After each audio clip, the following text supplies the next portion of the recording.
Hello, everyone. Charles Watts here. Welcome back to Inside Arsenal. It's Monday. I hope the week is starting okay wherever you're watching or listening to this around the world. Now, look, have to admit, my plan for today's video, I was going to talk about Raheem Sterling, as I haven't done yet. I was going to sort of focus on the transfer window, give my thoughts on all that. But best laid plans, always can change. And just as I was about to record this episode, Fabrizio Romano has gone and dropped an absolute transfer bomb on us that a bid has come in from Ittihad from Saudi Arabia for Leoandro Trossard, £30 million, about 35 million euros.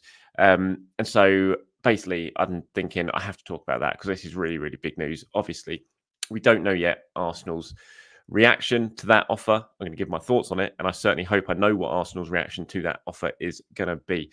But it is literally, I was just setting up to stop to press record, and Romano has gone and dropped this bomb on us. So I thought I'd talk about that. And tomorrow's show now is going to be about the Arsenal transfer window and Raheem Sterling and everything like that. I got a few other little bits and pieces to talk about as well. But in terms of Leoandro Trossard, this is what Fabrizio has said. Exclusive: Saudi side El Ittihad submit proposal in the region of 35 million euros for Leoandro Trossard. Decision up to Arsenal, as he's always been an important player for Arteta.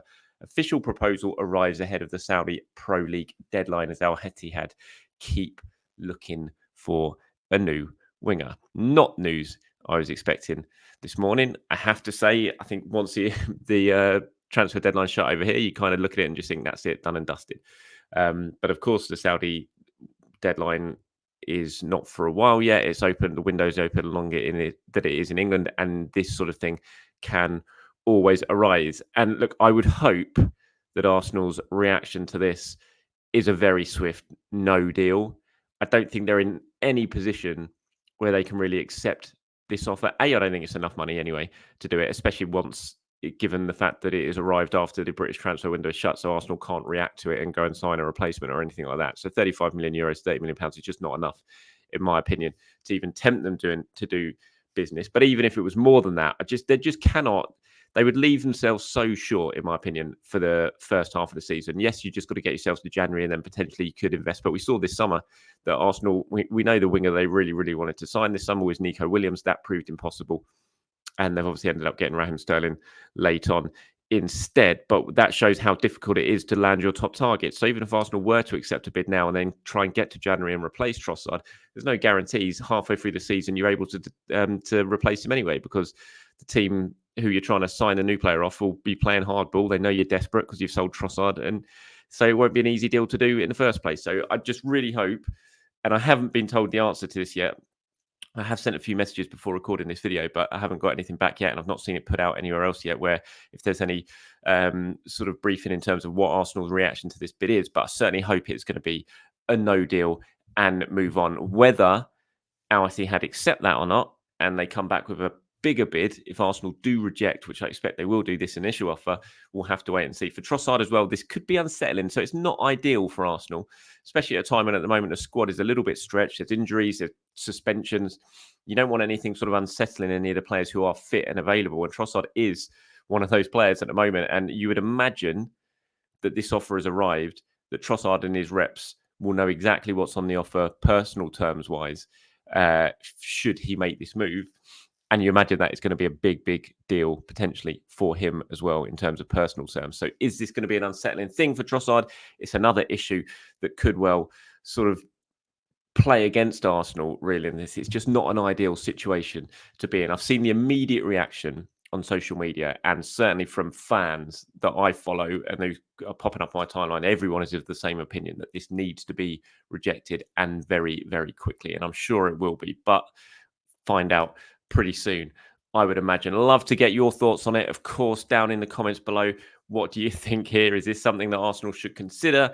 Is there a price you think maybe that could be that Al Ittihad could get to that would make you consider this to potentially be a good deal for Arsenal? Let me know, as always, in the comments below. I mean, just before we move on from it, In terms of Trossard, I mean, why I'm so against this, I think, look, I thought Arsenal were light. Well, I still think they're light. I still think they'll probably one player light in terms of attacking setup anyway, even with the arrival of Raheem Sterling. But should you let Trossard go? Yes, Sterling can play on the left and he can play on the right. So there would potentially be cover for Martinelli. But Martinelli's not in the best of form anyway. Trossard's the best finisher at the football club. He scored, 18 goals last season. He's already scored an important goal this season. I just don't think Arsenal in any way, when you look at the squad and who they've let go this summer, to be able to entertain this sort of thing. I just really don't. I think they'd be very, very short. You want Sterling ideally to be covered for Bukayo Saka this season. And should Trossard go, then suddenly he's, basically covered for both wingers. You've got one player who hasn't played for a while, who's not in his younger days, suddenly being covered for both your wingers. It just doesn't work on so many levels, I have to say, this offer. So as I said, I hope it's going to be a very, very swift rejection from Arsenal for that.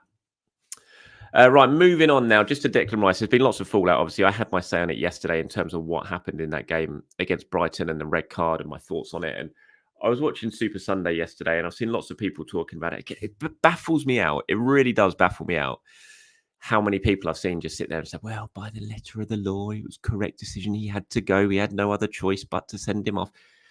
And I'm just looking at really seasoned professional players and now pundits like Danny Murphy and people like that who are saying it. And I just listen to it and think, are you for real? I mean, of course he had another choice. And I was watching Neville and Carragher talk about it yesterday.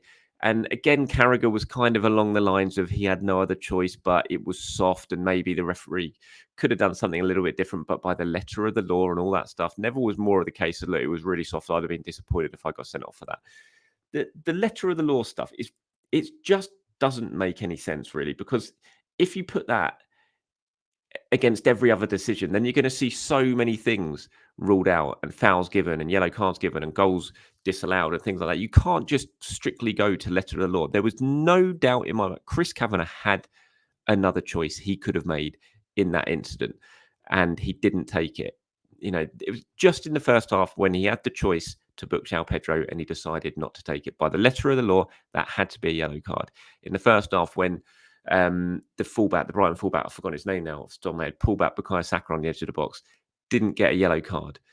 The referee had a choice there to make. It was a yellow card, I think. It should have been a yellow card. He made the choice and it wasn't. Yet later on in that half, Thomas Partey got a yellow card for the exact same incident when he pulled down João Pedro. The referee had a choice to make there and he made one. So he didn't have a choice to make. When he stood there and he shrugged his shoulders when he showed the red card and basically said to Declan, I have no other choice.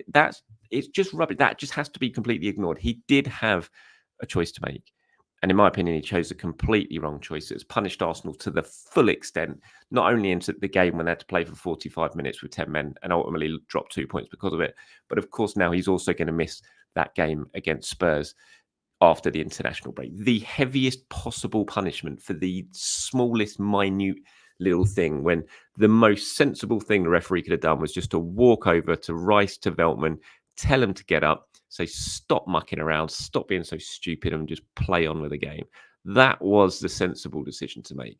And yet the referee went down a completely other route. And I'm really surprised at how many pundits and professional players who have played the game, as they always like to tell us, can sit there and think that was the right call. It just totally and utterly baffles me. And it leaves Arsenal with a really tricky situation now in terms of what they're going to do in that game against Spurs. I've got a comment here from Aaron. It says, hi, Charles. I think the most worrying thing since Rice's red card is how we're going to line up for the North London derby. With Marino out injured and Rice suspended, we are really short of midfield options. Havertz could come back to midfield with either Trossard, Jesus, or even Sterling able to cover the forward position. Kind of an unpopular opinion, but given Saladin a shot maybe on the cards, we have a game every 3 or 4 days after the international break. We definitely need Ranieri and Saladin and maybe even Nichols and Skelly to step up when needed. I think Skelly's certainly going to be further ahead in terms of the pecking order than Saladin, I have to say. But yeah, look, it's a really good talking point, and it's something I'm sure we're all going to debate as the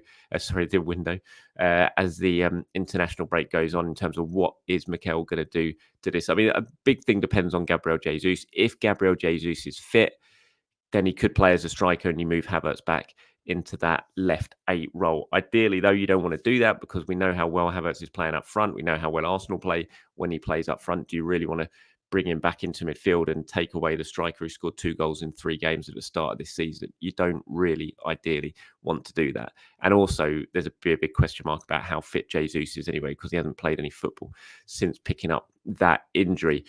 So what else are you going to do in midfield? Jorginho is obviously an option there, but he's not played any football. It's a really difficult situation. And again, it just goes back to such a farcical sending off that has robbed Arsenal of such a key player ahead of such a crucial game for absolutely no reason. It just really, really does frustrate me. I don't really see Wanyeri or Saladin or Nichols or Skelly stepping up for this game. Obviously, it's just a huge, huge game. I think the most likely option probably will be Havertz. I mean, you can play Trossard up front, couldn't you? And you could play Martinelli on the left and Saka on the right. And as much as I would prefer Havertz to stay as a central striker, I look around at the squad that Arsenal have with Mourinho injured, and I just don't really see what other option there is for Arteta for this game. So personally, I think it'll end up being Havertz and then either one of Trossard or Jesus or someone like that up front.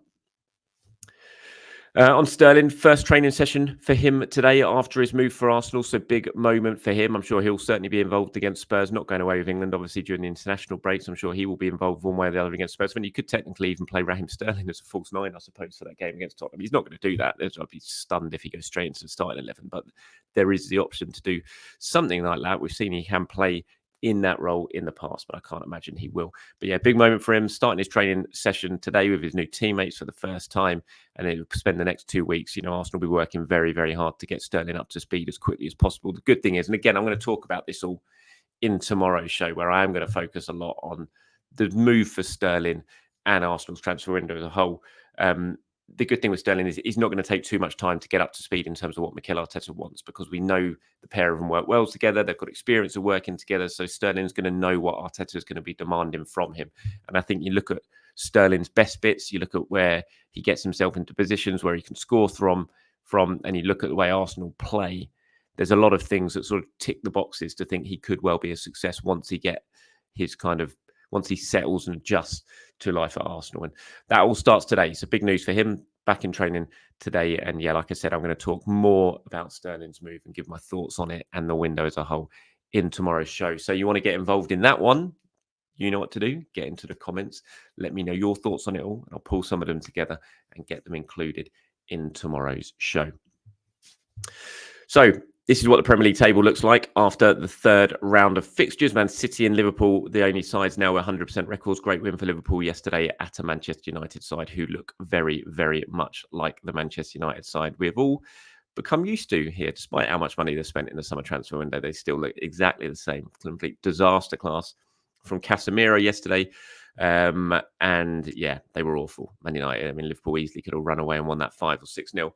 And I'm not surprised. I don't understand the decision to stick with Ten Hag. I'm happy they did, but I didn't at the time think it was the right decision. They had a real opportunity to move on from that, start fresh. They didn't. They stuck with a manager who, yes, he's won a couple of trophies during his time, but you can't look at what's gone on at Manchester United and think that Ten Hag is the guy. I've just seen no evidence to suggest that. And what I've seen already this season, there just doesn't look much difference despite some new players coming in right now. But Liverpool, good start for them under Slot. City obviously look like Manchester City, and there's Arsenal sitting in 4th at the moment after that draw with Brighton, who sit just above them in 3rd level on goal difference with 4 goals on the goal difference table. So that's how this early table is shaping up at the moment. And FPL roundup, well done to Randeep Gruel, who moved back onto top spot of the Inside Arsenal FPL League. 96-point week for him, closely followed by the Amorites, Sean, with 102 points. I think that was the best manager of the month, manager of the week in terms of this league. I didn't see anyone else into triple figures when I had a quick look through today. So he's now 14 points behind Randeep. In 2nd, got Ibkan in 3rd, joint with Dan Smith has dropped down to 4th in that league. Mitchell sitting there in 5th. So well done, you guys. You're on 285. I think I'm on 201 points at the moment, so 84 points behind. This was my team at the weekend. Wrong captain choice for me. I went with Palmer. Did at least give me a return, 12 points, but should have stuck with Salah. Salah was my captain the week before. Took the captaincy off him for this game at Old Trafford. I don't know why I did that. He always scores against United at Old Trafford. And you always know you're going to get chances against United. So I was watching that game yesterday thinking, what on earth have I done? Why did I just not keep captaincy on Salah? Big mistake for me. And so I think I got 62 points. Forwards did score. Havertz and Isak scored. Nothing for Watkins, but I think he got an assist, I think. He's on 5 points, so he must have done. But yeah, not too much success elsewhere for me. So that's the roundup. The FBL, as I said, ran deep, leading the way at the moment, 285 points after the first 3 weeks. Okay, just quickly on this one, I've had lots of questions on this, both on my socials and on the YouTube in the comments. Saying after the international break, Arsenal have got games on the 15th, 17th, 19th, and the 22nd. 4 games in 8 days. Now, this is a mistake. This isn't right. This is, I think, on the website they had the Carabao Cup game against Bolton listed on the 17th, which was a Tuesday. And this is obviously the week of Spurs, Atalanta, and Manchester City. So this is wrong. I think the Carabao Cup game is on the following week. So that will be on the 24th, I think, or the 25th, the Wednesday. I'm not sure, but it's not in this week. So it's not going to be 4 games in 8 days. It's 3 games in 8 days, which isn't ideal, especially as they're all away from home, especially the fact that the Atalanta game is on the Thursday night and then City is on the Sunday.